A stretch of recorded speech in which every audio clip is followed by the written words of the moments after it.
Hello everybody, this is Marlon Magdalena, Instructional Coordinator for Hamus Historic Site. And in this video I'm going to be showing you how to make a Pueblo style shield using common household items. And it does go along with a plan that I have for this video. It'll show you detailed instructions on how to make your Pueblo style shield. Now I have one here that I've made out of 2 pieces of cardboard, and this Pueblo style shield is very simple to make. You don't really need a whole lot of materials. You just need to cut out circle shapes. Now this one here is about 2 feet in diameter, about 24 inches across. And I'm just using some rope, some clothesline rope that I found for the strap and the handle. Now I put 2 pieces together. I glued them together using just white glue, or if you have wood glue laying around, just sandwich that together and just let it dry for about 30 minutes or so, or overnight. And once you're done, you're ready to decorate it. Now I've decorated this one here with something a little more traditional. Many Pueblo style shields have this particular design on the front. You can see the 3 circle shapes down across the center, and then these 2 horn shapes. Now my interpretation of this design is that it's representing a buffalo. Now many Pueblo style shields were made out of buffalo hide, because buffalo hide is very thick, very durable, very hard.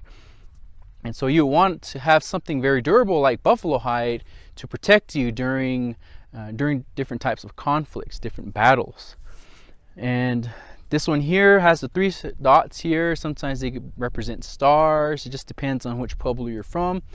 And other shields will have other designs as well. And for this activity, you don't have to make this exact design. You can paint whatever you want. Anything that you feel that will protect you, or anything in your life that you feel will protect you. So it could be anything. It could be anyone. You can paint a picture of your family, or maybe your parents, because they're the ones that will always protect you. And so just design whatever you like on this. You can use any types of paints. I used acrylics on this particular shield here, and it doesn't have to be this exact design as I said. Now I made my son one, and I'll go ahead and show you that.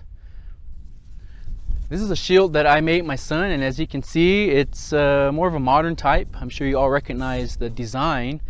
But it's made the same way. It's the same style of shield, it's just a little bit smaller. And it also depends on how big a cardboard you can find too. It's got the same style of strap on the back. And so the next step, I'll show you how to hold and how these shields would have been used in the past. So you can see this shield here has a shoulder strap. And here in the middle, this is the handle.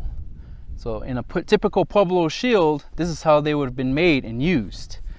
So what you do is you put this around your shoulder,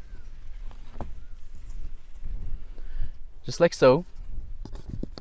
You're holding this side with the handle. Okay. So as you're holding it and as you're using it, you can push it out towards the front of you. And this is how you're using it. And they're fairly big, and they're able to cover almost half your body, so that way you're pretty well protected. And another purpose for the colorful designs is to distract your attacker's eye. So when you're going into a battle, this is what they're concentrating on. This is what they're looking at. And it helps you if you're trying to get close to that other person to attack them. Okay, this is what and how they would use. And since buffalo hide or deer hide or elk hide, whatever the shield is made out of, gets very heavy, so it's very helpful to have a strap to kind of rest it to the side when you're not using it. So when you're using it, you just pick it up, put it out in front of you, and just hold it like this. A shield like this was used to defend yourself, so it was a defensive tool. You can't really hurt anybody with this. You're just defending yourself from a person's attack. Now when people would have used these, and people would have used these in the past, especially during the Pueblo Revolt of 1680, when you're going into battle, you would take your shield. You would probably also have some sort of weapon. Now this is a rabbit stick that we still use today. It's used to hunt rabbits and other small animals. But people definitely would have used this as a weapon against another person. Sometimes they're even made a little bit larger, made into war clubs, specifically just for going into battles. So the Pueblo person going into a battle will have their shields and their rabbit club, the rabbit stick.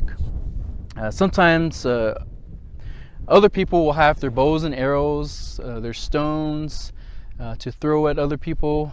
Just depends on the availability of these shields, because they are made out of leather. It requires a lot of work just to make one of these shields. But luckily for this activity, all you need is cardboard, some rope, and some paint. So I hope you all enjoy this activity. When you're finished making your Pueblo shields, make sure you share with us maybe some pictures of your finished shields. So I hope you enjoy this activity. Thank you for watching.